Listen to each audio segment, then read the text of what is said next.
Vocês fundam a empresa em 1987. E vocês fazem um IPO em 2007.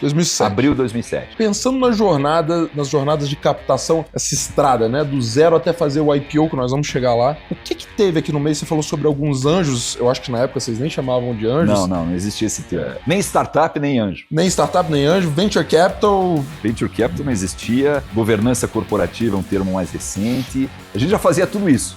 Só que não tinha esse nome. Da onde que vem essa faísca aí de começar a empreender? Essa é uma discussão grande, né, Rodrigo? Você nasce empreendedor ou você se torna empreendedor? Você tem que tomar muito cuidado com o investimento estratégico, porque de fato ele pode ser você acaba ficando na mão de apenas. Mas o Marcel é um cara que fundou a empresa, fez IPO de empresa, vendeu a empresa, é presidente de conselho da Copel, uma empresa de bilhões de faturamento. Sim. Ele tem fundo, a gente vai falar aqui, tem gestora também com bilhões sob gestão. Tem. Alguns bilhões sob gestão. Para vocês entenderem, pessoal, que eu poderia ficar aqui o dia inteiro, porque ele já esteve sentado quase que em todos os lugares dessa mesa. O conselho que eu dou é: tenha muita consistência na tua proposta de valor, na gestão do teu negócio, ou seja, construa um negócio para ser perene, para ser saudável. Em fazendo isso, você vai ter a oportunidade ou de abrir capital, ou de ter uma captação importante, ou de ter a venda do teu negócio, mas eu acho que nada substitui você construir um negócio saudável. Marcel Malchevski é uma das mentes por trás de uma das histórias mais importantes da tecnologia brasileira. Engenheiro de formação, em 1987 ele fundou a Bematec, uma empresa que revolucionou o mercado de automação comercial no Brasil, especialmente nos setores de varejo, hotelaria e food service. Em 2015, a Bematec foi adquirida pela TOTVS por 550 milhões de reais, em uma das maiores fusões do setor no país. Mas ele não parou por aí, continuou empreendendo e fundou a TM3 Capital, uma gestora especializada em investimentos de longo prazo. Recentemente, a TM3 se fundiu com a CTM Investimentos, originando a Quartzo Capital, onde hoje ocupa o cargo de CEO. Além disso, Marcel desempenha um papel importante no Espírito Santo, o meu estado. A Quartzo é a gestora do Fundo Soberano do Espírito Santo, o FUNSIS 1, um fundo com o objetivo de atrair novos negócios e fomentar o empreendedorismo na região.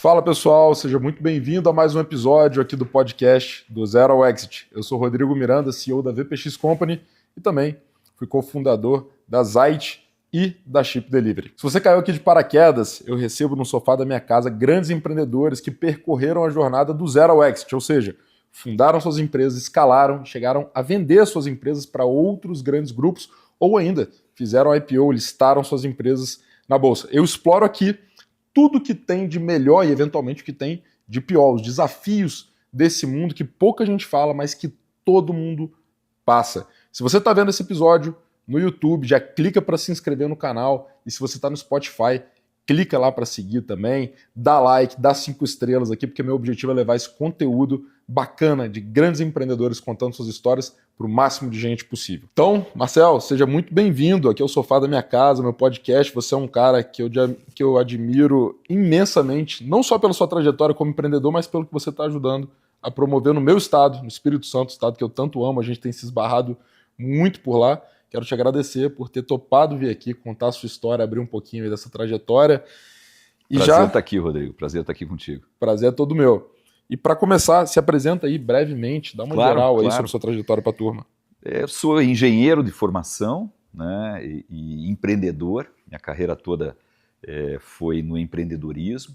Tive a sorte de participar da criação de uma das primeiras startups do Brasil, que é a Bematec, muito conhecida pelas pequenas impressoras, né, as impressoras fiscais, as impressoras de cupom, que tem nos supermercados, que tem nas lojas, nos estacionamentos. E nós, dá para dizer que criamos esse conceito da mini impressora aqui no Brasil no início dos anos 90. Essa é a minha história do início, depois tem muito mais coisa, mas o início foi de fato como engenheiro, né, de formação. Fui fazer um mestrado, né, logo depois de me formar em engenharia, já emendei o mestrado, e a Bematec é fruto da minha dissertação de mestrado, junto com um colega de mestrado, que é o Volney. Né, nós dois juntos montamos a Bematec, unindo as duas dissertações, 2 mestrados, 2 dissertações. Ambos os trabalhos tinham a ver com impressoras, e a partir desse trabalho acadêmico, A gente saiu da academia, foi para a incubadora de tecnologia e montou a Bematec. Cara, que legal. Na faculdade, eu sou engenheiro não praticante. Você fez engenharia de quê? Eletrônica. Eletrônica. Fiz engenharia mecânica, mas eu sou não praticante. Uhum. Apesar de amar, e cara, não me arrependo em nada de ter feito engenharia. Você era engenheiro técnico, você sabia meter a mão, sabia programar, fazer as coisas? Naquela época, eu sou dinossauro, né, Rodrigo? Então vamos voltar para os anos 90, início dos anos 90. Eu me formei no final de 86, aí mestrado foi 87, 88, 89 defendi a dissertação, e 90 a gente começou a entrar na incubadora e começou a criar o projeto da Bematec.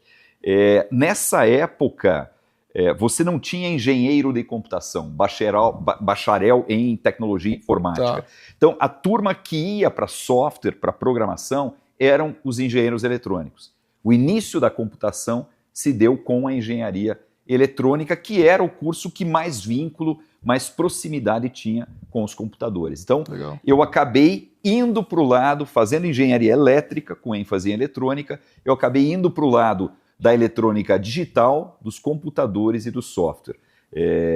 Então, nessa época, vários colegas foram para essa área de software. Cara, e eu fico pensando, ouvindo você falar, né?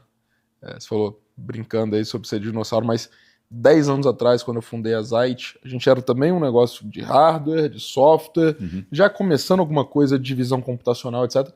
E 10 anos atrás o pessoal já falava que a gente era doido e que, cara, que esse negócio, né, a gente estava um pouco à frente ali do tempo, etc. Cara, você tá falando de 30 anos atrás. 30.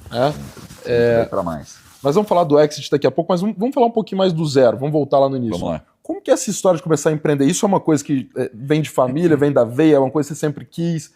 Como que você sai ali da faculdade? Vocês foram o primeiro projeto incubado lá no estado do Paraná. No estado do Paraná, né? Mas da onde que vem essa faísca aí de começar a empreender? Isso acho que tem... Essa é uma discussão grande, né, Rodrigo? Você nasce empreendedor ou você se torna empreendedor? Eu acho que tem a ver muito com o processo de desenvolvimento da criança, do jovem, do adolescente. Eu, lá na minha terra natal, em Ponta Grossa, no interior do Paraná, muito jovem ainda, antes de vir para Curitiba para estudar, né, para estudar no segundo grau e depois cursinho e faculdade, a gente já brincava de fazer as coisas, de criar as coisas.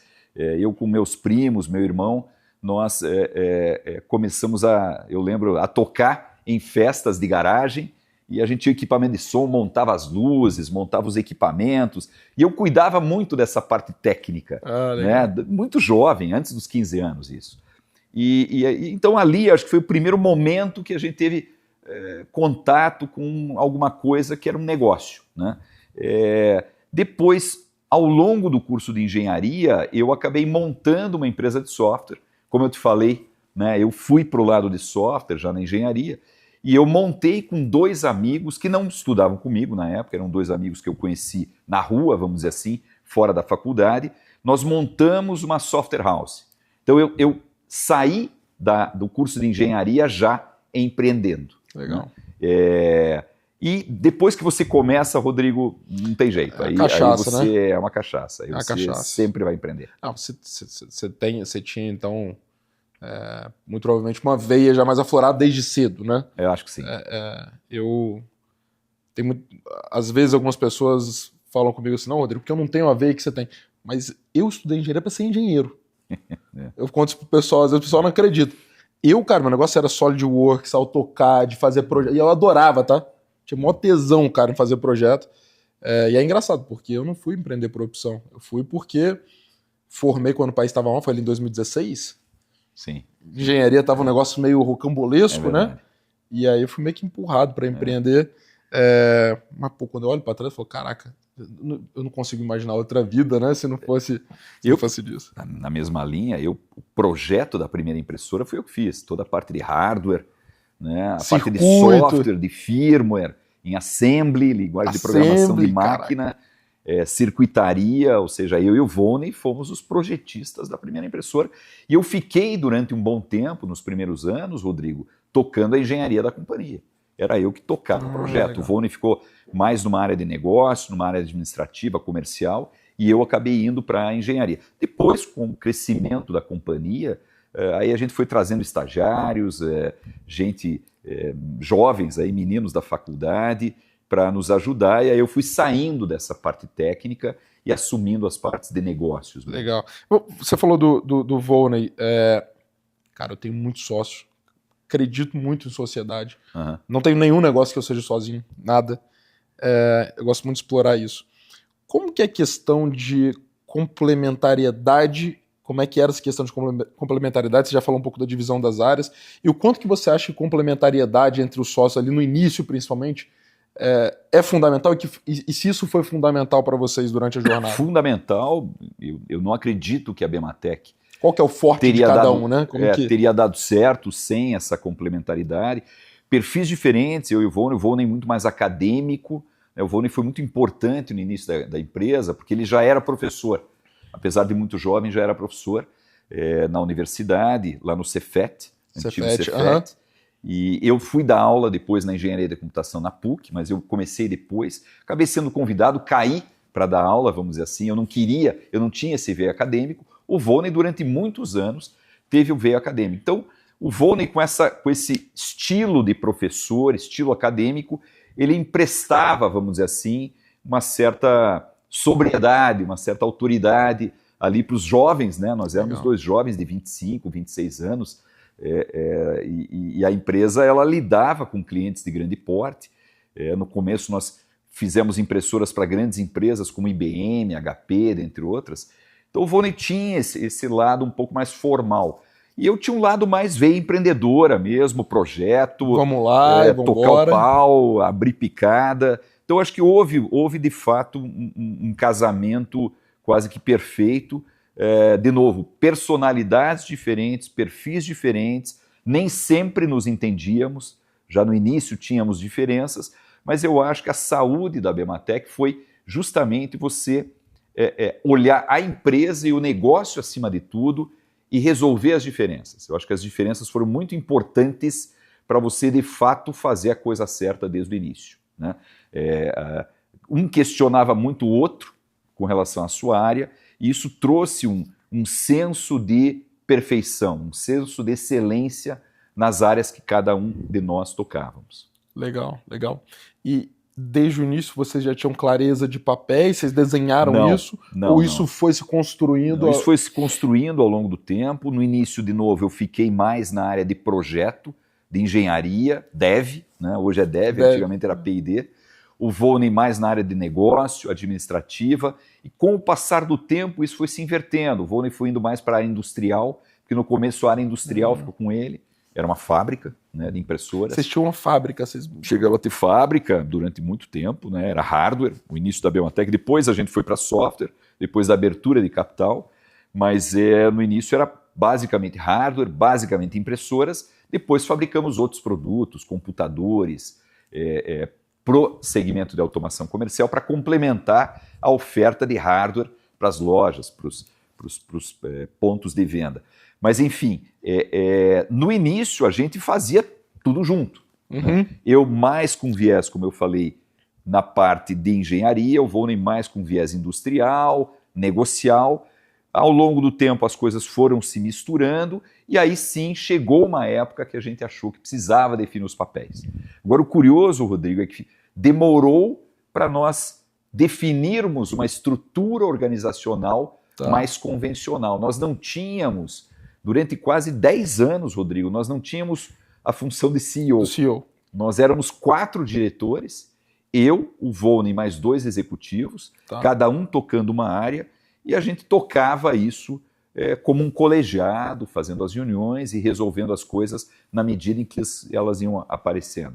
Isso não se sustentou. Né? Chegou uma hora que a empresa precisava de um chacoalhão, a gente precisava, como eu costumo dizer, quando dava errado, a gente precisava arrumar um culpado. Claro. Né? Tinha que botar a culpa em alguém. Então, houve a necessidade da gente fazer uma escolha, fazer uma opção. Houve muita discussão, quem pegava, quem tinha perfil. E aí, conversando com os sócios e investidores, a gente definiu, então, que eu ficaria como CEO. O Volney ficou no conselho e também tinha uma função mais estratégica. Mas durante muito tempo, a gente tocou em forma de colegiado, coisa que não era comum. Hoje a gente tem co-CEO. Co-CEO, nas empresas, nas startups, a gente percebe que há casos de co-CEO. Eu já investi em empresas com co-CEO que funcionam muito bem. A Vetex tem Mariano, Geraldo, são co-CEOs. Exatamente, né? A gente tem a Infoprice aqui de São Paulo, que tem co-CEOs, o Marcos e o Paulo, e funciona bem, funciona muito Você acha bem. que funciona bem? Depende muito do perfil dos dois. Tá? Quando há um perfil de complementaridade, há um bond, há um alinhamento, há uma amizade, um companheirismo entre os dois, as personalidades, elas não têm muito conflito, eu acho que funciona muito bem. Agora, se você tem dois líderes muito fortes, vamos dizer assim, né, você pode ter um choque, você pode ter um conflito. Então, depende muito da personalidade do empreendedor. A sensação que eu tenho, cara, uma das coisas que eu mais gosto de estudar é design organizacional, porque eu acho que muda a vida das empresas. Basicamente dizer quem vai cuidar do quê, né? Cara, é uma coisa tão simples, você pega um problema complexo que a empresa divide em lotes gerenciáveis, fica muito mais fácil gerenciar quando você separa, né? E eu olho muitas empresas de co-CEOs, quase sempre eu olho para um e falo, não, esse cara é o CEO. Mesmo tendo dois co-CEOs, né, às vezes eu tenho essa sensação de que... Você sabe que tem casos que a gente percebe que a empresa precisa de um CEO que é bom de palco, que é bom de venda, é bom de captação, mas ele não tem a paciência, vamos dizer assim, para o detalhe, para a análise, e você tem um outro perfil de empreendedor, sócio, que é mais detalhista, mais analítico, é mais back-office. E em algum momento, isso é necessário na companhia. Você precisa arrumar a casa, você precisa fazer um turnaround, você precisa dar uma enxugada. É nesse momento que eu acho que aí você sustenta o CEO que está presente, que está no front, mas você faz o empowerment de quem está no back-office para que ele tenha autoridade e consiga conduzir um trabalho de turnaround. Legal, concordo 100%.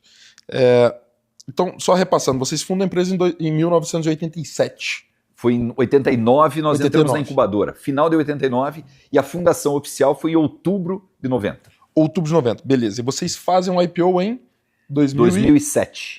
Abril de 2007. Beleza. Pensando nas jornadas de captação, essa estrada, né, do zero até fazer o IPO, que nós vamos chegar lá, o que teve aqui no meio? Você falou sobre alguns anjos, eu acho que na época vocês nem chamavam de anjos. Não existia esse termo. Nem startup, nem anjo. Nem startup, nem anjo. Venture Capital... Venture Capital não existia. Governança corporativa é um termo mais recente. A gente já fazia tudo isso, só que não tinha esse nome. Eventualmente de forma mais informal, eventualmente com outro nome. Como que foram essas rodadas? Foi o que a gente chamaria de family friends hoje?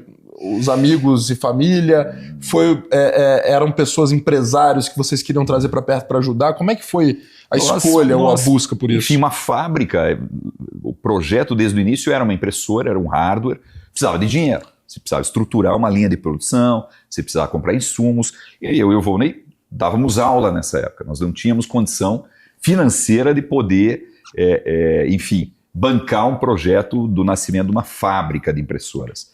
Precisávamos contratar pessoas, então fomos captar, fomos arrumar dinheiro com empresários lá de Curitiba. Como é que foi esse negócio de captar? Tinha pitch deck, BP? Não, tinha, a gente aprendeu a fazer BP, eu costumo dizer, Rodrigo, que o engenheiro sai da faculdade sem fazer fluxo de caixa. Ele não sabe administrar, não sabe fazer fluxo de caixa. Fomos aprender com o Sebrae. Que legal. Fomos fazer um curso no Sebrae, eu e o Vô, de como ser empresário. Lemos um livro lá sobre empreendedorismo, enfim, e aí montamos um BP muito simples, né, que era basicamente um fluxo de caixa projetado, e fomos à busca de gente com dinheiro que quisesse bancar aquele projeto. Era um projeto muito incipiente na época, Rodrigo. Era um projeto de uma impressora, não era nem a mini impressora ainda, era uma impressora para telex. Para quem não sabe, telex é precursor do fax, que é precursor do e-mail, que é precursor do WhatsApp. Sensacional. Tá? Telex era um equipamento, um computador dedicado com uma impressora usado para transmissão oficial de ordens de mensagens, ordens de investimentos em bancos, Correios usava Telex. Então, na época, nós recebemos a encomenda de fazer uma impressora para Telex, né? E era um projeto incipiente. Né? Eu hoje não investiria no Marcel. De lá de trás? De lá de trás, né? Nem a pau. Era um projeto muito incipiente, mas nós, enfim, andando muito lá em Curitiba, falando com amigos, amigos de amigos, quem tem interesse em investir em novas tecnologias, informática. E aí eu acabei encontrando pela PUC, né, por amigos em comum, um empresário lá em Curitiba que estava indo com frequência para os Estados Unidos, fez amizade com uma pessoa de software, de tecnologia lá no Texas, que falou para ele o seguinte: olha, o futuro está na tecnologia. Ele ficou com aquilo na cabeça, e aí um professor amigo meu me apresentou para esse empresário, ele trouxe um grupo de empresários onde investiam em conjunto em vários negócios, e ele topou investir, ele achou que era uma oportunidade de investir nesse novo setor, que era o setor de tecnologia. Que a gente chamaria hoje de Club Deal. Foi um Club Deal, exato, foi um Club Deal entre parentes ali, empresários, e aí eles acabaram bancando, então, o início do projeto da Bematec enquanto a gente estava ainda na incubadora. Nós entramos na incubadora em 89, fundamos oficialmente a empresa em 90 e fechamos esse primeiro cheque em 91. 91, tá? A incubadora já entrava com dinheiro? Não, era contrário. Aporte técnico. Você aporte técnico, mas você tinha que pagar para estar lá. Tinha que pagar. Como nós não tínhamos dinheiro, a gente ia contabilizando e depois pagamos com juro, correção monetária. Não tinha aquela história que existe em algumas incubadoras hoje, que é a incubadora ficar sócia do empreendimento. Sim. A incubadora lá do Paraná não ficou sócia da Bematec. Nós devolvemos, foi tudo contabilizado, utilização de laboratório, sala, tal, aluguel, e aí a gente devolveu isso quando passou a ter recurso. Mas essa foi a primeira rodada que viabilizou o início da Bematec. Deixa eu parar aqui e perguntar um negócio. Incubadora, você acha que é um papel importante? Super. Eu não estaria aqui hoje conversando contigo não fosse a incubadora de tecnologia. Isso colocado à parte, você acha que no mundo do VC, etc... Existem incubadoras e incubadoras. Eu acho que no nosso caso, apesar da incubadora não ter uma estrutura muito forte, foi o primeiro projeto incubado, ninguém sabia direito como incubar projetos de tecnologia, mas a gente teve a incubadora no Paraná, ela ficava no Instituto de Tecnologia do Paraná, que tinha laboratórios muito bem equipados. E a gente usou sistemas de desenvolvimento, osciloscópios, laboratórios de última geração para a época, e isso foi muito útil para o desenvolvimento dos protótipos e para o início. Bacana. E aí depois dessa primeira rodada em 91, vocês fizeram mais rodadas? Fizemos, quando o projeto da Bematec decolou, a gente precisava de capital. O ciclo financeiro desse negócio se paga na frente. Paga tudo na frente, paga na frente e depois se vende, produz e vende. Hardware é um problema, né? É um fluxo negativo, né? No início. Mas o que aconteceu foi que a gente fechou um grande contrato, como toda startup, a Bematec várias vezes foi morta ao nascer, ou quase morreu no início. Já até pegar, demora. Então, para quem está aí tendo dificuldade no início, isso é normal. Isso vale para Microsoft, Facebook, Bematec, Zite, vale para todo mundo. A gente sofre no começo. Depois pega, você acerta um projeto. No nosso caso, foi o início da automação bancária ter adotado o PC nos bancos. O PC precisava do lado uma pequena impressora, tá? E foi isso que fez a Bematec deslanchar. Vocês estavam ali posicionadinhos. Foi uma encomenda gigante da HP. A HP fechou um contrato com o banco Bamerinos, na época, lá atrás, né? Coincidentemente no Paraná, e foi a segunda maior venda de computadores Vectra da HP, PCs da HP, numa tacada só para o banco Bamerinos, porque o banco ia trocar aqueles terminais dedicados, aquelas caixas registradoras que existiam nos bancos, por PC, só que precisava de uma impressorinha do lado, para imprimir as transações, autenticar os boletos. E aí ninguém tinha esse negócio, e nós tínhamos a tecnologia, e a HP acabou fechando um contrato conosco, um pedido lá de 8 mil impressoras, e a gente precisava de dinheiro. E aí a gente teve a possibilidade de receber mais um aporte dos nossos sócios, porém a gente seria diluído. A gente não queria ser diluído, e aí eles toparam avalizar o empréstimo bancário. né? E aí nós fizemos uma linha de financiamento e financiamos então esse salto inicial da Abematec através de um financiamento com o Banco Nacional, patrocinador do Ayrton Senna. Do Ayrton Senna, sim, legal. E aí o que aconteceu foi que fizemos uma rodada, a empresa cresceu e enfim, precisava pagar uma parte da dívida, precisava investir, precisava fazer uma transição, era uma pivotada. Primeira pivotada que nós demos foi de impressora para telex para mini impressora. A segunda pivotada foi de impressora para automação bancária para impressora de automação comercial. Ah, legal. Então a gente decolou com a automação bancária. Eu achei que já tinha começado. Não, a gente na realidade desenvolveu a mini impressora para automação comercial, mas ela emplacou na automação de bancos. Legal. E nessa pivotada a gente precisava de investimento e aí o BNDES entrou.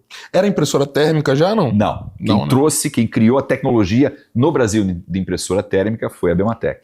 Que legal, cara. Sensacional. Era impacto. Eu tô até fugindo do script aqui porque eu fico muito curioso.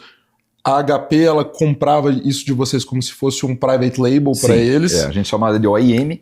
OEM, private label. Então no início da Abematec, a gente produzia milhares de impressoras quando o negócio decolou, pegou, deu certo. E as impressoras saíam da Abematec com a marca da IBM, com a marca da HP, legal. Com a marca da CID Informática, com a marca da Unisys. A tecnologia era nossa, mas cada empresa dessa pedia sua cor, seu código de comandos, seu suas especificidades. Legal. E aí nós não tínhamos a marca Abematec forte ainda. Ela só se tornou conhecida na automação comercial. Legal, legal. Então vocês saem ali de uma questão de equity, né? Ou seja, receberam ali investimento em troca de participação. Sim. Depois vocês fazem um ciclo de financiamento. Debt, né? Exato. Uma linha de crédito. Uma questão de crédito, de dívida, né? Traduzindo aqui, para financiar esse crescimento. E aí faz o que hoje seria uma série A. E aí vocês foram direto fazer uma série A. No BNDES Par. Era uma operação de debêntures conversíveis em ações que o BNDES converteu em ações no final de 1999. Até que seria um precursor do mútuo conversível lá atrás. Hoje ainda tem muito debênture conversível ainda, né? Hoje existe, mas o mútuo veio a substituir a debênture conversível hoje. Legal. Debênture é para SA, mútuo é para limitado. Para limitado, perfeito.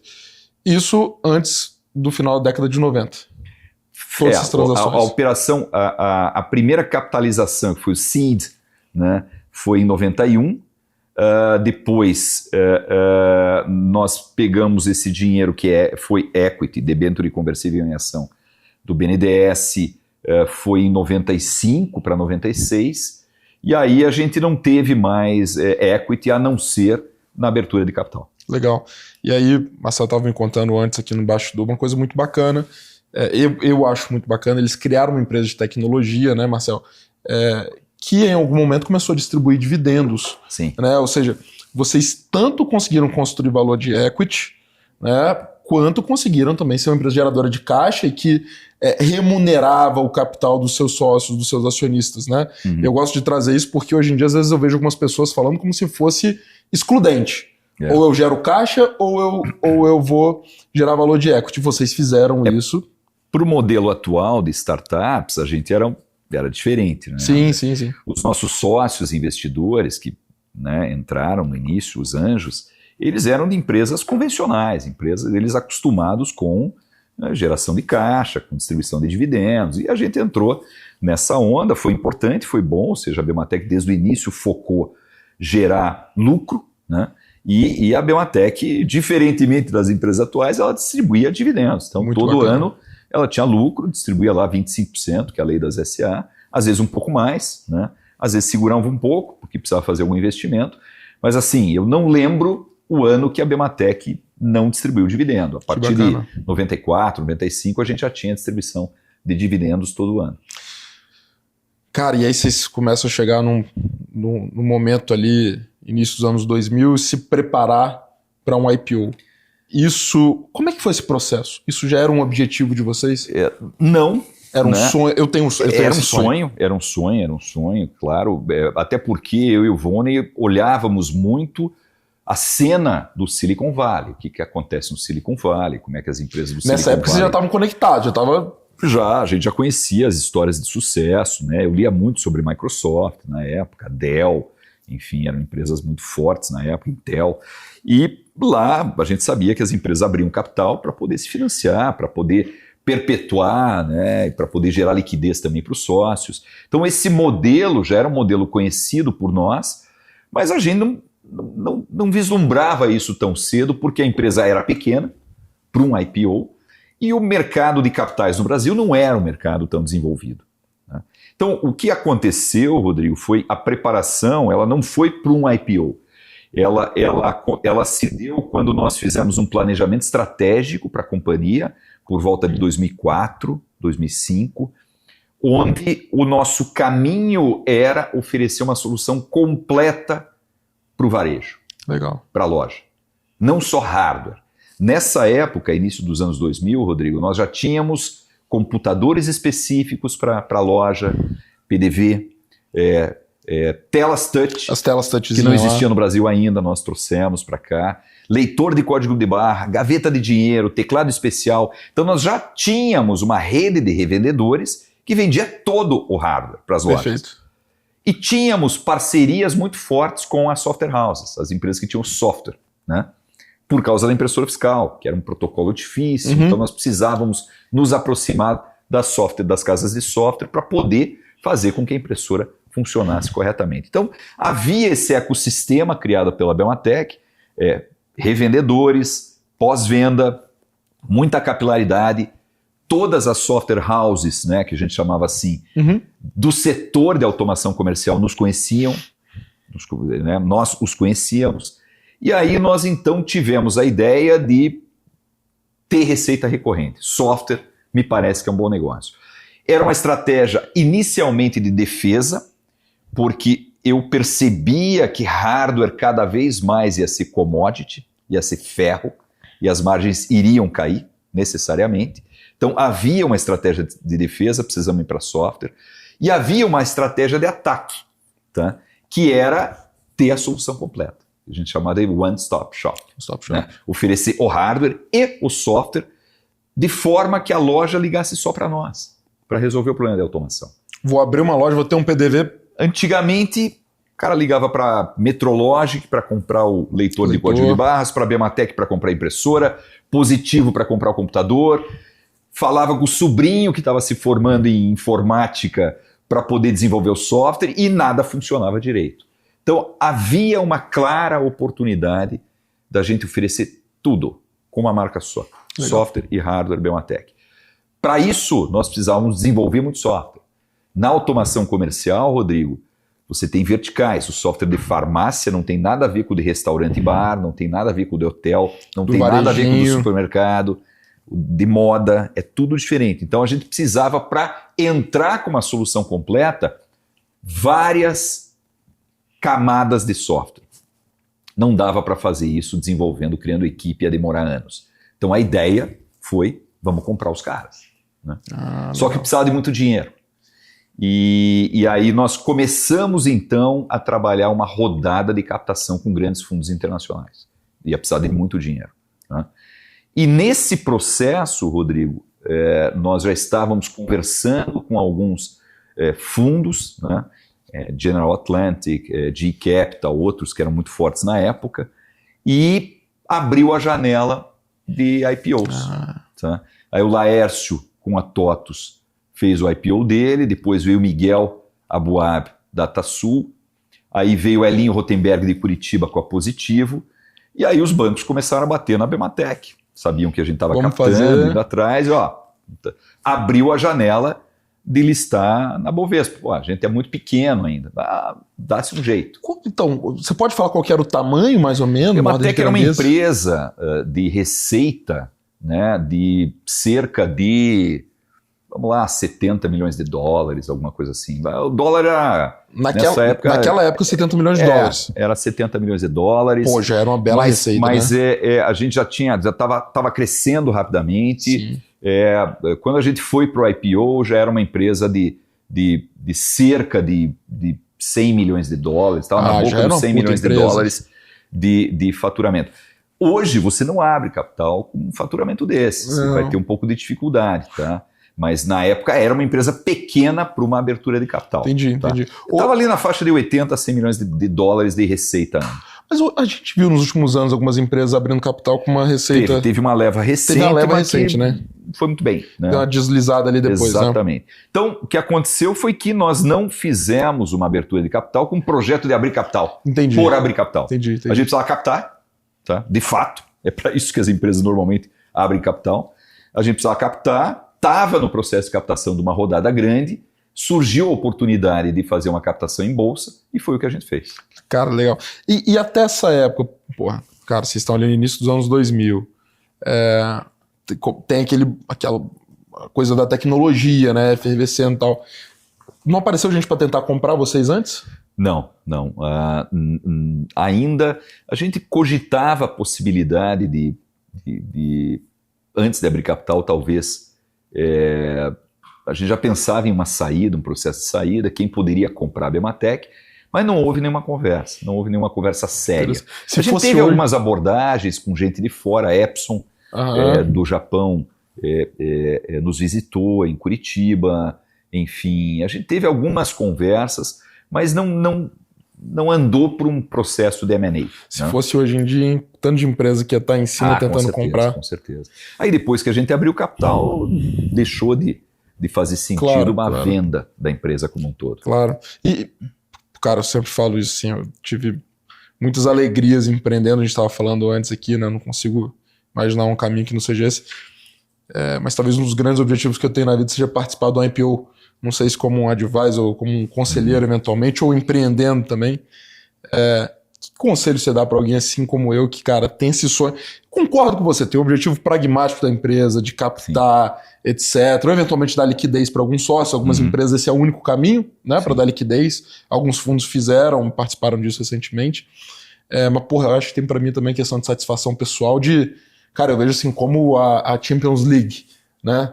Pô, nós estamos aqui jogando a Série C do Brasileiro, Série B. Caraca, como é que deve ser a Champions League? Que conselho que você dá para uma pessoa como eu, assim? Cara, eu nesse momento de carreira, Rodrigo, eu acho que você precisa estar junto de uma empresa que tem esse potencial.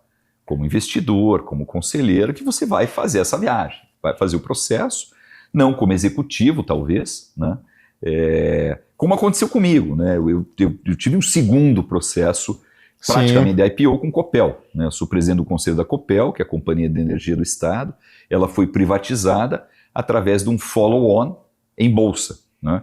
Então o processo foi muito parecido com o processo de abertura de capital da Bematec, né? Só que a Copel já era de capital aberto, então foi uma oferta gigante em bolsa, só que com a diferença que era preço de tela, desconto de preço de tela, porque a empresa já era capital aberto em Nova York, capital aberto em São Paulo. Então eu já tive essa experiência novamente como um presidente de conselho e acho que devo ter em breve como investidor também. Né? Opa, é um spoiler isso aí, tem uma ou duas empresas aí que pretendem fazer abertura de capital. Então, voltando à tua pergunta, Rodrigo, eu acho que o que eu recomendo para o Rodrigo aqui, para você, nessa altura, com toda a experiência, a bagagem que você tem de empreendedor serial, eu acho que isso vai acontecer, eu não tenho dúvida, mas vai acontecer de um outro jeito. Você vai provavelmente estar como presidente de um conselho, conselheiro, vai estar muito perto do empreendedor, porque você tem essa capacidade, essa pegada.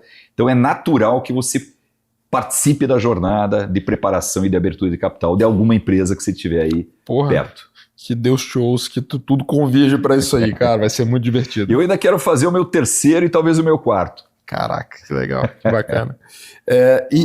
E na jornada de vocês, você continua depois do IPO, você continua como executivo? Eu de 2007, bom, enfim, o volume de trabalho aumentou absurdamente. Eu já vinha num ritmo de trabalho maluco.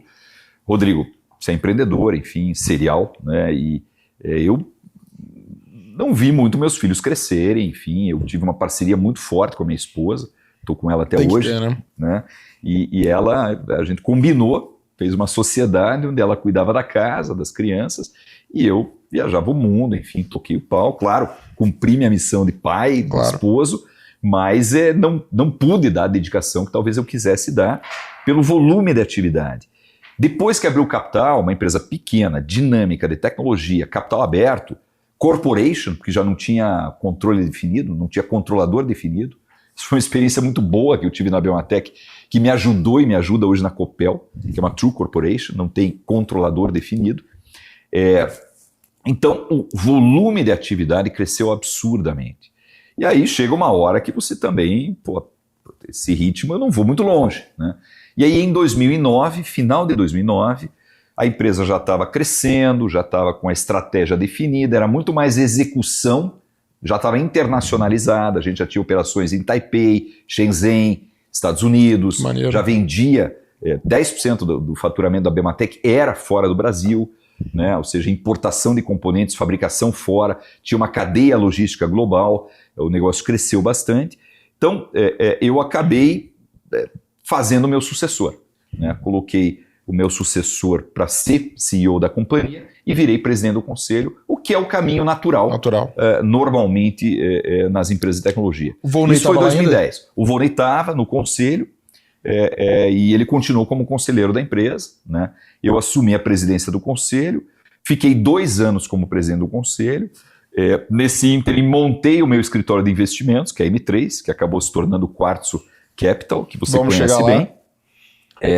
E aí, enfim, como as atividades como investidor começaram a conflitar e ficar intensas, eu deixei a presidência do conselho da empresa, mas continuei como conselheiro até 2015, quando nós vendemos a empresa como um todo. Pô, você já levantou a bola, já conta pra gente como é que é essa história de listar e lá na frente ainda você recebe uma proposta, uma OPA. Como é que foi esse processo, essa aproximação? A gente listou a empresa em 2007, ela virou o que o americano chama de corporation, sem controlador definido, ou seja, você não tinha controle, não tinha dono mais da empresa, você tinha vários investidores, acionistas de origem ou investidores que entraram depois, era um conselho de administração bastante diverso, e aí nós percebemos que o mercado para frente estava muito desafiador, né? E também o fato da empresa ainda ser relativamente pequena e já ser uma corporation trouxe um problema, eu chamo de problema, que era o alinhamento entre sócios, né? Você tinha uma divergência grande de ideias e opiniões entre os vários sócios representados Divisão no de conselho. Futuro.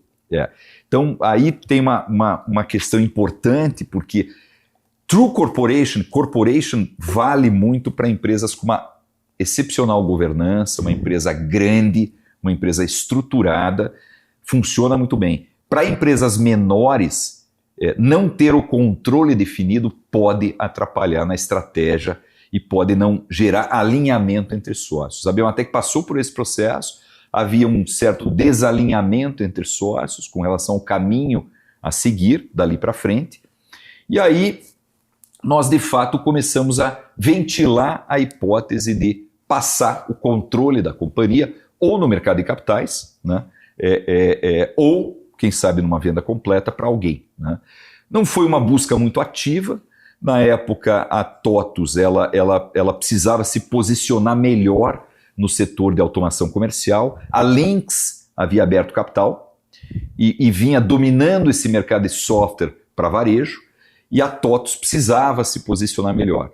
Então a TOTVS fez uma abordagem e acabou fazendo uma oferta, o que a gente chama no mercado de OPA, é uma oferta pública, né, de aquisição de ações, onde o buyer ele precisa comprar ou fazer uma oferta que um volume grande de acionistas top, né, normalmente é um ágil frente ao preço de tela, o preço de mercado. Paga um prêmio, né? E aí é um prêmio, e isso que aconteceu. Eles fizeram uma oferta, em geral a Assembleia topou, e a TOTVS absorveu então toda a Abematec, pegou toda a parte de software e acabou vendendo a parte de hardware para a Eugin.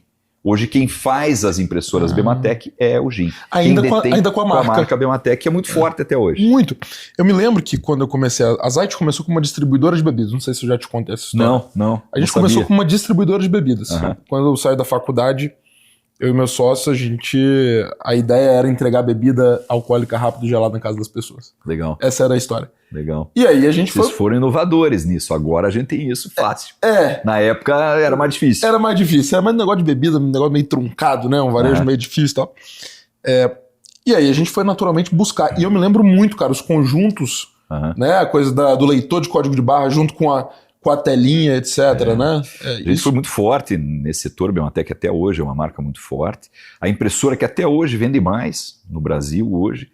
Eu participei do projeto, ele foi desenvolvido internacionalmente, a gente desenvolveu a parte básica em Curitiba, toda a engenharia de produto foi feita em Taiwan, cadeia de suprimentos em Shenzhen, e era um produto classe mundial. E até hoje é a impressora líder, e isso está com a Eugene, ainda com a marca Bematec, mas a TOTUS ficou com toda a parte de software. Por exemplo, hoje você tem o TOTUS Chef, que é um software para restaurante, era um software Bematec. Ah, legal.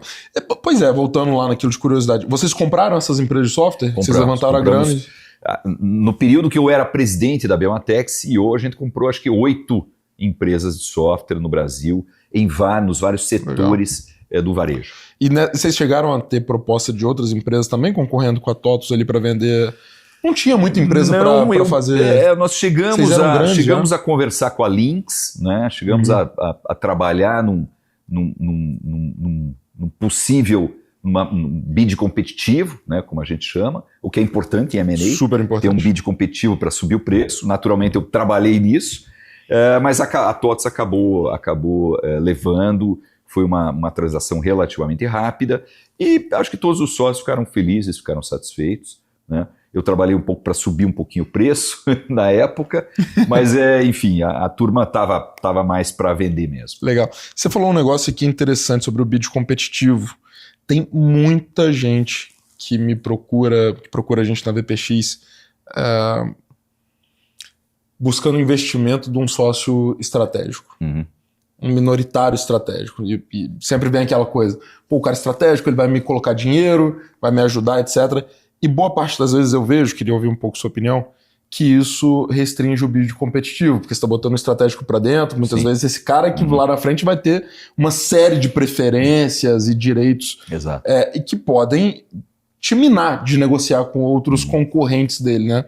E acaba virando uma corrida de um cavalo só. Exato. Né? Você enxerga assim, que o investimento minoritário estratégico no early stage é mais perigoso porque você reduz a chance lá na frente? Rodrigo, acho que você tem, imagino que você tem essa linha, tem esse viés, você tem que tomar muito cuidado com o investimento estratégico, porque de fato ele pode ser você acaba ficando na mão de apenas, né? Nós tivemos um caso, né, de uma empresa que tinha um CRM para pequenos supermercados, e acabamos topando receber investimento de uma grande empresa de bebidas brasileira, né? E aí a opção foi vender para ela, né? Você não tinha muita opção, você acaba ficando na mão daquele estratégico. Existe um jeito de mitigar isso, nós temos investimentos em empresas que atuam no setor, Construtec, atua no setor de construção civil, onde aí nós temos estratégicos lá junto, investindo com a gente, tá, Rodrigo?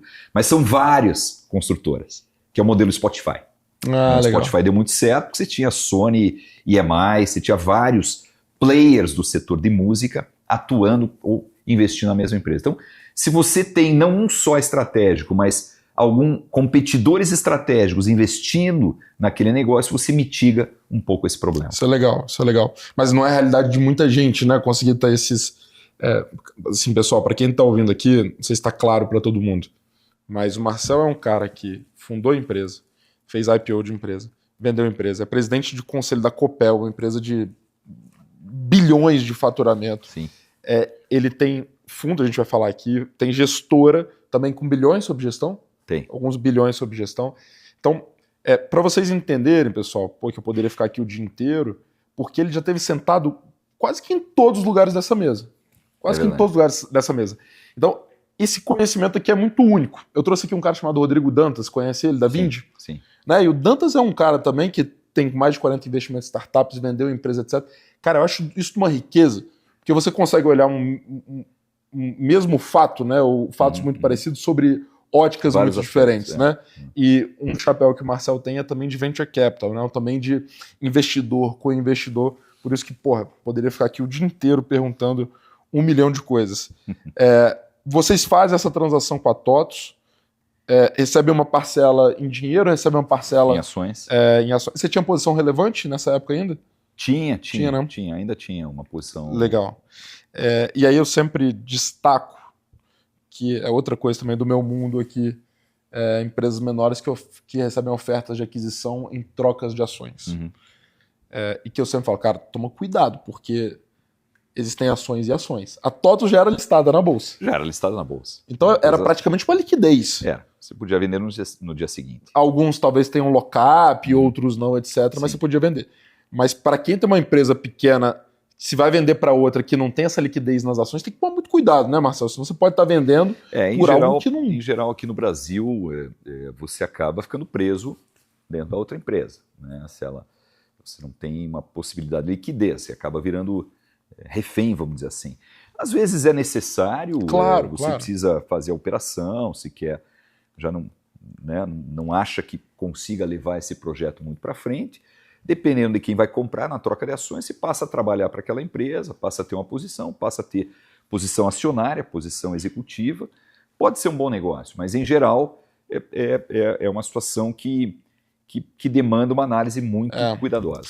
Não, eu já assessorei algumas transações, a gente sempre olha para ter um liquidation preference, né? Assim, em um evento de liquidez, olha, vai ter um mínimo aqui que esse pessoal vai ter preferência, vai estar na frente da fila, etc. Mas é sempre um ponto de atenção quando o comprador não é tão líquido como uma TOTVS da vida. Né? Tem que olhar a possibilidade de liquidez ali na frente, tem que olhar a qualidade do time ativo, que toca, né, que está te comprando, enfim, muito cuidado. Cara, eu gosto de fazer um bate-bola aqui, algumas perguntas diretas e que eu acho super divertido da gente saber. Depois que você faz o IPO, sem dúvida nenhuma, um marco na sua vida. Depois do momento ali que dá tudo certo, etc. Quem que é a primeira pessoa que você liga depois de ter concluído a transação, vamos dizer assim, né, do IPO? Minha esposa, né? Minha esposa. Ela batalhou junto, né?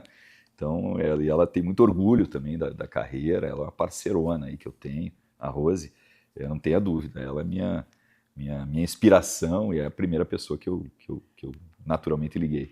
Legal. Segunda pergunta, eu já recebi as respostas mais aleatórias que você puder imaginar. Qual foi a primeira coisa que você fez com dinheiro depois que você teve um evento de liquidez? Olha, o evento de liquidez, né, Rodrigo, ele se deu ao longo do tempo. Lembra que eu falei que a BM já distribuía dividendos? Sim. Né?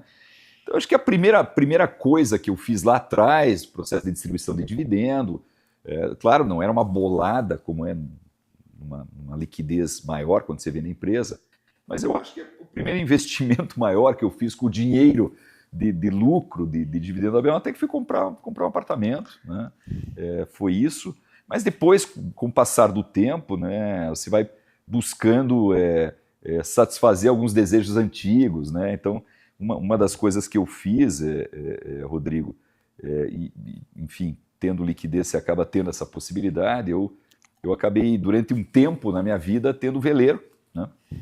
Tinha um veleiro bacana, um veleiro grande, que ficou estacionado uma época no Mediterrâneo, depois ficou no Caribe. Que legal. E eu curti muito, durante 10 anos, curti muito, fiz viagens. Eu já estava no período de conselho da Belmatec, iniciando a Quartzo, então foi um período assim intermediário de demanda de tempo, eu consegui aproveitar um pouco o veleiro, mas essa foi um grande investimento que me proporcionou conhecer lugares que jamais eu conheceria não fosse com o veleiro. Mas enfim, a gente acaba comprando algumas coisinhas, o carro, e com o passar do tempo também isso aí vai perdendo a importância, né? A gente quer qualidade de vida, quer estar perto dos amigos, da família, é isso que interessa. Total.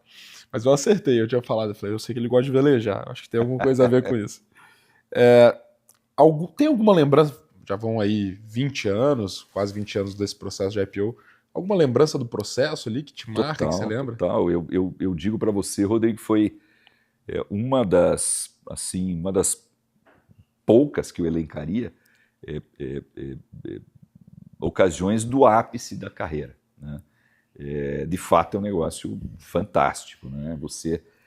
Vamos lembrar que naquela época você não tinha Zoom, não era tão comum essa coisa da videoconferência, que veio principalmente depois do Covid. era roadshow mesmo. A gente começou no Rio de Janeiro, São Paulo, foi para Nova York, Washington, Boston, Paris, Londres, e aí vai. Né? Era presencial, você sentava na frente do investidor para fazer o teu pitch, né? Como startup faz um pitch para investidores, e eram vários pitches durante o dia. Vários, a minha equipe, vários ficaram doentes. E começaram a voltar para o Brasil antes. Hoje é engraçado, né? Até o final. Mas era um pitch atrás de outro, era road show mesmo. Na definição. Né? Ou seja, pegar a estrada, pegar a Quinta Avenida e varrer todos os fundos ali. E foi um momento mágico, Rodrigo, que é o ápice da carreira do empreendedor, onde você vai vender o teu negócio para investidores americanos na Quinta Avenida, para Citi lá em Londres, e os caras compram o teu papel, compram a tua história. Né? Então, eu diria que foi, assim, profissionalmente falando, foi talvez, se não há, uma das melhores experiências pelas quais eu passei. Que legal, cara. Que legal. Dá para ver você falando o quanto que isso deve ter sido divertido. Bacana. E, cara, você acompanha tantos outros empreendedores, seja através de conselhos, investimentos, etc. Quem que você sugere, quem tem história boa também de M&A, de ter vendido empresa ou ter feito IPO, que eu posso chamar para vir fazer aqui um podcast com a gente? Puxa, eu acho que assim, o Alberto Menache, né, da Lynx, o próprio Laércio, enfim, da TOTVS. Pô, esse aí é legal, hein? Eu acho que tem a turma da Melius, tem o próprio Miguel Boab, que fez 2, né? Ele fez a DataSul e fez Neogrid. Né? Ah, ele é o mesmo? É o Miguel, é o cara da DataSul e o cara da Neogrid. Caraca. É o mesmo. O Miguel tem uma história muito rica, muito bacana. Pegando, assim, pessoas de tecnologia aqui, né? E peguei nomes, assim, mais antigos, né?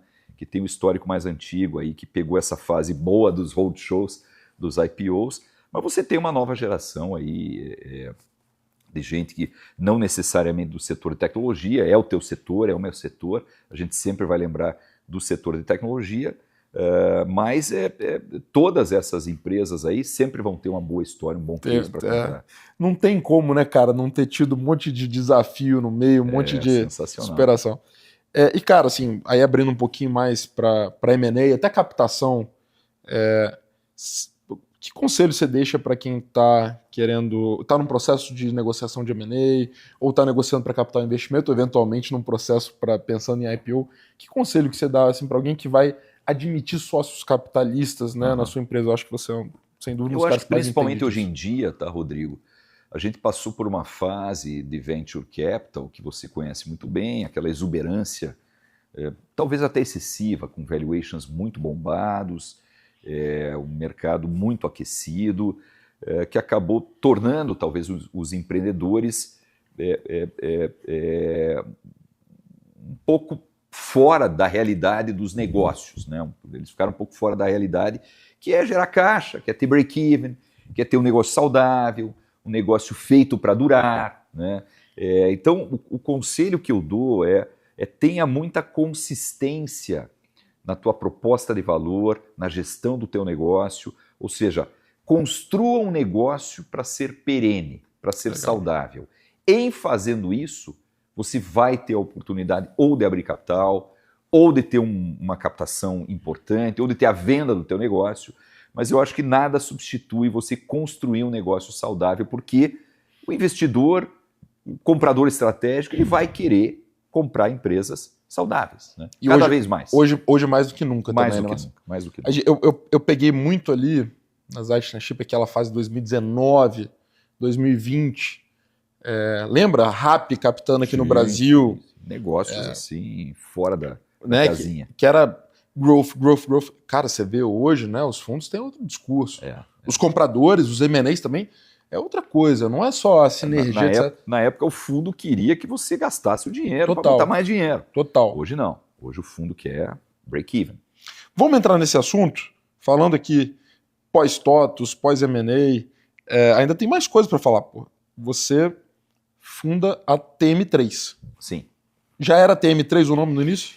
A TM3 ela é resultado do escritório de investimentos, que é a minha holding, M3 Investimentos, com a Trivela Investimentos aqui de São Paulo, que era uma pequena gestora de São Paulo, que eu incubei, vamos dizer assim, na Trivela, as minhas ambições como investidor, né? Então, eu fundei em Curitiba a gestora chamada TM3, em sociedade com a Trivela Investimentos. Por isso que a TM3 era Trivela M3 Investimentos, que virou TM3, né? Então, a TM3 ela ficou conhecida, ela cresceu, principalmente no setor de Venture Capital, investimento em startups.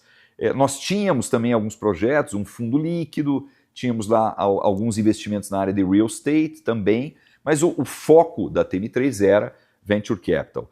E, recentemente, isso se deu no início do ano passado, nós decidimos expandir o nosso negócio para se tornar uma gestora mais abrangente, maior, trazendo consultoria financeira, trazendo bacana. fundos líquidos, FDIC, aumentando a parte de real estate, mas o pilar central continua sendo Venture Capital, continua sendo fundos alternativos, né? Mas a gente ampliou o escopo da gestora como um todo. Hoje é uma gestora completa, que está sediada em Curitiba, mas tem também escritórios em São Paulo, Vitória e Florianópolis, né? Que é a Quartzo. Então, quando nós fundimos com outras casas, a Valup, que é a Corporate Finance, a CTM, que era uma gestora de fundos, quando houve essa fusão, a equipe, o time decidiu, que já reclamava do nome TM3, né? Pô, Marcel, precisamos construir um outro nome, um nome mais bacana, fazer um branding. E eu sempre fui muito reticente, eu não dava muita bola para isso. Já tinha branding, pô. Quem não conhecia TM3, pô. Mas aí eles me convenceram, então, a de fato fazer um rebranding, e a gente acabou encontrando o nome Quartzo, e hoje já solidificou esse nome. Solidificou mesmo. M3, imagino que o M é de Marcel, e 3 é o quê? Na realidade, os meus sócios são meus 2 filhos, então são 3 Malchevski, mas também vem de um apelido antigo, quando era criança, né, que é 3M. Né? 3M é Marcel Martins Malchevski. Que legal. Só que 3M é uma empresa, né, já conhecida, muito conhecida, então ficou M3. Que massa. E aí, através da TM3, eu já tinha ouvido falar, mas me aproximei muito mais, conheci muito, quando vocês assumem... Se eu falar alguma coisa errada, você me corrige. Vocês assumem a gestão do Funces 1. Exatamente. Que é um fundo soberano do Espírito Santo. Sim. Focado em tecnologia, em Venture Capital, um fundo de 300 milhões? 250 milhões. E vocês recebem o mandato para gerenciar isso. Exatamente. Para quem está ouvindo aqui, eventualmente não sabe, eu sou nascido em Guarapari, não é nem Vitória, em Guarapari. Guaraparis. Guaraparis. Mas, cara, assim, meu coração é dividido com Vitória. Vitória foi a cidade que me deu tudo. Né? Muito bacana. O estado é muito bacana. Estado. O capixaba tem uma fama de não ser receptivo, etc. E eu falo, cara, pô, eu vim de Guarapari sem dinheiro, sem nome, sem sobrenome, sem conhecer ninguém. Cara, a Vitória me deu tudo. Eu fui muito bem recebido. Imagino que você deva ter sido bem recebido lá também. Então, assim, cara... Inclusive por você. Pô, como não te receber bem lá, incluindo esse, né, passando também por esse papel importante. Então, quero deixar aqui, cara, assim, tá meu reconhecimento, agradecimento pelo trabalho que vocês têm feito lá. Tenho alguns clientes que são investidos por vocês. Bacana. E outros que estão em negociação também, que a gente assessora lá. E eu vejo que, de 9 anos atrás, quando eu comecei, para hoje, tem uma mudança de cenário absurda no Espírito Santo. O ecossistema está em ebulição. Ebulição. Né? Tem vários players. Claro que não é o Funces 1 apenas, mas a contribuição do Funces 1 que a gente gere, que é o fundo do Estado, que é dinheiro do capixaba, dinheiro do governo do Estado, né? De fato foi um projeto completamente inovador, um fundo desse porte no Estado do Espírito Santo, é inédito, e inclusive, Rodrigo, não sei se você sabe, mas agora, nos últimos dias, foi divulgado que o Fundo Soberano Espírito Santo foi considerado o 3º melhor fundo soberano do mundo. Caraca, que animal. O primeiro é a Noruega, o segundo não sei se é Singapura, Arábia Saudita, o 3º é o Fundo Soberano Espírito Santo. Espetacular. Que legal, cara. É o melhor disparado da América Latina inteira. Cara, sensacional, sensacional.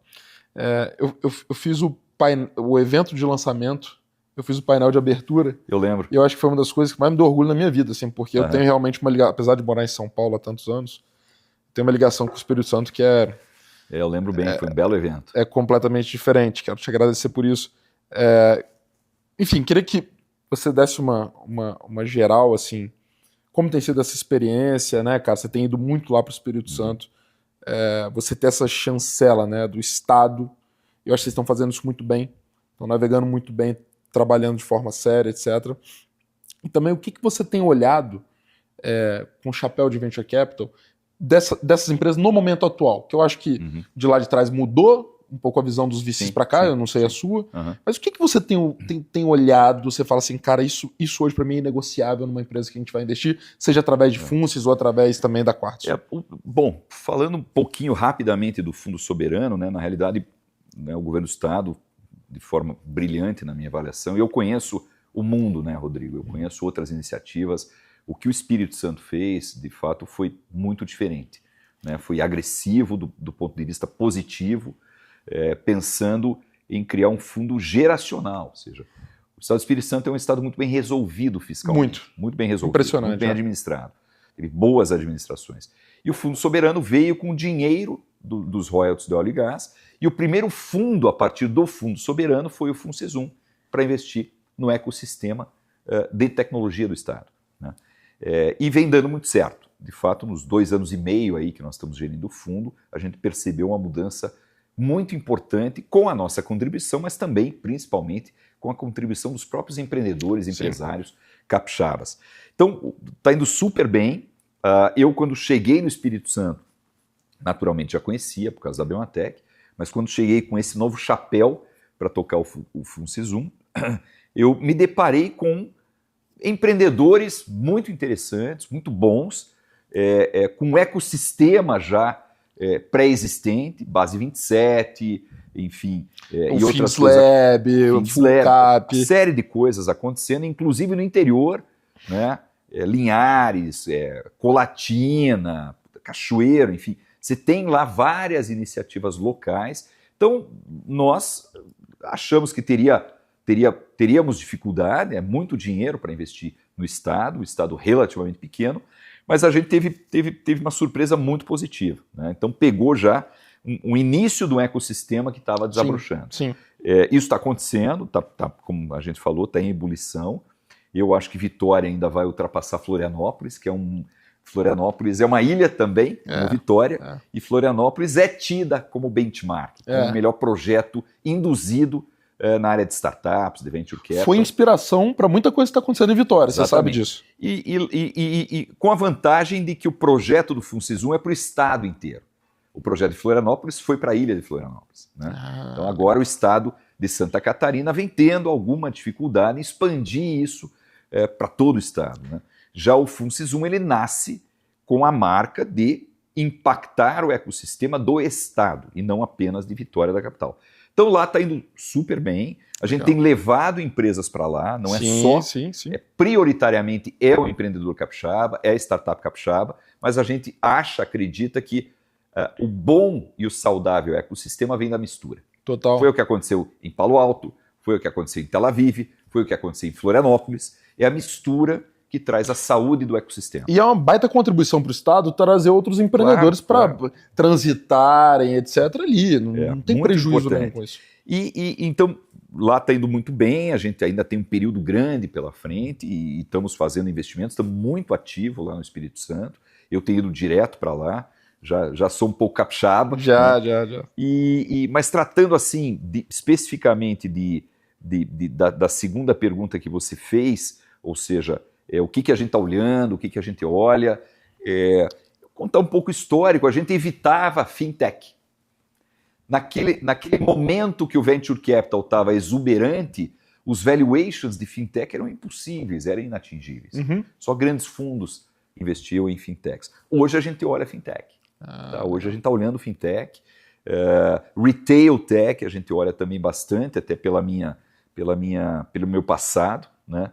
Mas a gente não olha nada especificamente. Né? É agnóstico. A gente é agnóstico, até porque no Brasil você também tem um limite de oportunidades. Então você tem que olhar tudo.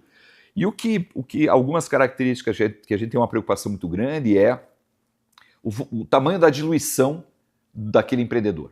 Tá? Ou seja, nós procuramos não entrar se o empreendedor não tem mais uma participação muito importante da companhia. Empreendedor, muito importante o empreendedor ou os empreendedores terem pelo menos aí 50% mais da companhia para que a gente invista. Tá? Isso é muito importante. É o tal do cap table. O cap table. Cuidar com o cap table.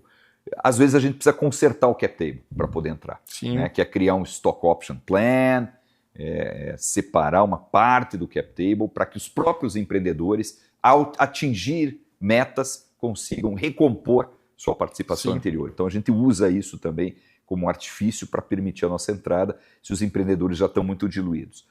A gente olha muito a equipe, sempre importante ter uma equipe forte, empreendedores complementares, né? 2 ou 3 é o número ideal, né? Um só às vezes dá certo, às vezes não, né? É importante você ter um interlocutor, alguém para brigar contigo, né? Como fui na Bematec. Então, a gente olha o time tem que ser muito forte. O que torna um projeto campeão, vencedor, de sucesso, é o time, é a equipe, é o empreendedor. Então, a gente tem que ter muito cuidado quando a gente investe em escolher os melhores empreendedores. E um projeto ambicioso, um sonho grande. Bacana, cara. Muito legal. Marcel, cara, infelizmente nosso tempo está esgotando. Eu já até estourei aqui, boa parte ficaria mais o dia inteiro. Eu acho que deixar você deixar umas palavras finais aí para a galera que está empreendendo, mas conecta também uma última pergunta, assim, cara. Eu vejo um cara que passou tantas experiências, tanto sucesso, cara. Eu não estou falando só do financeiro, estou falando sucesso em empreender, em ter cargos relevantes, em ajudar outras empresas.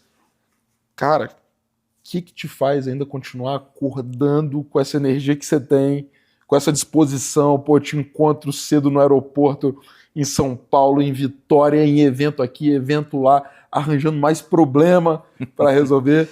Cara, que move? Eu acho isso uma coisa incrível e já pode emendar suas palavras aí. Eu acho, do início para o fim aí, Rodrigo, eu acho que é o que a gente falou no início. O empreendedor, ele depois que ele é picado pela mosquinha azul, é difícil se livrar daquele veneno bom, né? Então, eu acho que eu tenho muita contribuição ainda para dar. É claro que quando eu entrei nessa carreira de investidor, eu tinha isso muito forte, ou seja, faz 15 anos isso, então eu não tinha 50 anos ainda, então eu achei que eu tinha ainda uma boa parcela aí, pela minha experiência, pela bagagem, que graças a Deus eu acabei tendo na Bematec. Eu acho que conseguiria contribuir com o setor e com tudo isso que eu venho fazendo. E aí continua, aí você entra no redemoinho, que você sabe como é que é, e aí para sair também é difícil, né? Então tem muita coisa boa, tem também os perrengues, todo empreendedor tem seus perrengues, o importante é o saldo ser positivo. Então ainda acordo com disposição, acho que ainda tem alguns anos pela frente, estou muito feliz com o que eu faço, com a contribuição que eu estou conseguindo dar, né? Agora para o Estado do Espírito Santo, mas enfim, temos outros fundos que atuam em todo o Brasil.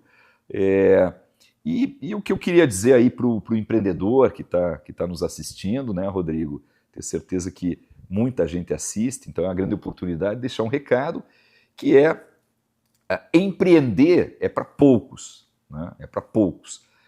Não é fácil, né? Quem ouve a história contada dessa forma acha que são só flores, que tudo deu certo desde o início. Exato. Mas todo empreendedor tem suas dificuldades, tem seus dramas. É uma escolha, e é uma escolha que vai te trazer dificuldades, vai te trazer muito trabalho, muita dedicação. Então você tem que se preparar para isso. Não vai ter facilidade, não vai ter moleza. E isso em toda a carreira de empreendedor. No início, depois continua, são outros problemas de outros tamanhos, e nunca para. Então você tem que ter esse espírito de acordar cedo e querer, de fato, mover montanhas a cada dia. Mas o outro lado é que é muito gratificante. Você construir algo, você vê essa construção se solidificar, ver o legado que você deixa, é muito gratificante. Então, vale a pena. Cara, sensacional. Eu tenho, acho que metade dos meus amigos próximos tem o dobro da minha idade ou algo próximo disso, e eu me sinto um cara privilegiado por poder acompanhar pessoas que eu falo, cara, eu queria ser igual a esses caras. Né? Eu olho para você e falo, cara, eu quero ser igual a esse cara. Eu acho isso uma coisa impressionante, ter proximidade com isso. E, bom, a gente falou do Wilson aqui, né? Cara que é um cara também já conquistou tanta coisa na vida, e você passar um dia com ele, eu falo, meu irmão, não aguento o ritmo desse cara não, bicho. Né? E eu, no ano passado, só para fechar aqui, enquanto você falava, eu lembrei aqui, eu fiquei uma semana na Califórnia com 2 amigos meus, também consideravelmente mais velhos, mais experientes do que eu, que os caras, assim, estão com a vida completamente resolvidas, pô, eu falo isso com a maior admiração do mundo, e eu vi um deles, a gente tava no carro, assim, aquela rodovia lá, aquela estrada grande lá da Califórnia, e aí eu vi um deles, cara, os caras no telefone o dia inteiro, fecha contrato de um lado e tal, não sei o que. Cara, teve uma hora que ele me abraçou, me deu um beijo na cabeça, falou, cara, fechei um contrato novo, mesmo, sei lá, contrato 500 mil. Eu falei, cara, isso não muda nada, sabe? Pô, mas não é pra mudar, pô, porque esse é o jogo, né? Esse é o jogo, cara. Verdade, é verdade. Pô, tô no game. E assim, os filhos dele que tocam, etc. Mas, cara, eu acho que é o que você falou, assim, né? Uma vez que você entra no jogo, você não tá ali só pra ganhar dinheiro. E claro que o dinheiro faz parte, Sim, não sim. tô dizendo isso. Ninguém gosta de perder dinheiro. Não, jamais, jamais. Mas, cara, você entra num jogo que a diversão é aquilo ali. A diversão no bom sentido, com muita responsabilidade e tal. E eu acho fenomenal, assim, cara, conhecer, conviver pessoas como você, e que, pô, me inspiram muito, cara. E às vezes a galera fica vendo a gente mútua, aqui. A admiração é mútua, pô. Obrigado. É por isso que eu tô aqui. E às vezes a gente fica aqui, né, pessoal, falando do zero ao exit, como se fosse o final de uma jornada. Não. É um step, às vezes, né? Vender uma empresa, fazer um IPO, às vezes é o etc. começo de uma jornada. Às vezes é um começo de uma nova jornada muito mais interessante, e também de controlar a ansiedade, né? O que você acha que hoje é dinheiro, daqui a 3, 4 anos você vai ver que, putz, aquilo ali não era tanto dinheiro assim, e você tem novos objetivos, novas responsabilidades. Então, do zero ao exit aqui, é muito mais para a gente contar essas trajetórias que, na verdade, nunca tem fim, né? Mas sim ciclos, degraus que a gente vai subindo e podendo construir, né? Alçando a gente para novos negócios. Obrigado, Marcel, mais uma vez, cara. Muita admiração por você. Valeu, bom estar aqui contigo. E obrigado, pessoal. Se você gostou, segue a gente aqui. Se você está no YouTube, se inscreve no canal, lá no Spotify também segue o nosso canal. Pode nos comentários, sugere aí quem que você quer ver a gente comentar. Me segue no Instagram, @oRodrigoMiranda, @VPX Company, que é a minha empresa, quem é o host aqui desse negócio. E vou deixar um QR Code aqui em algum lugar dessa tela, se você quer conversar com a gente, ter um diagnóstico, quer saber se você está no momento para receber um investimento ou para fazer uma venda da sua empresa, pode ler aqui que a gente vai bater um papo e a gente tem um time aqui para poder te auxiliar. Marcel, obrigado. Obrigado a todo mundo que torna isso aqui possível. Obrigado pela sua audiência. A gente se vê no próximo episódio.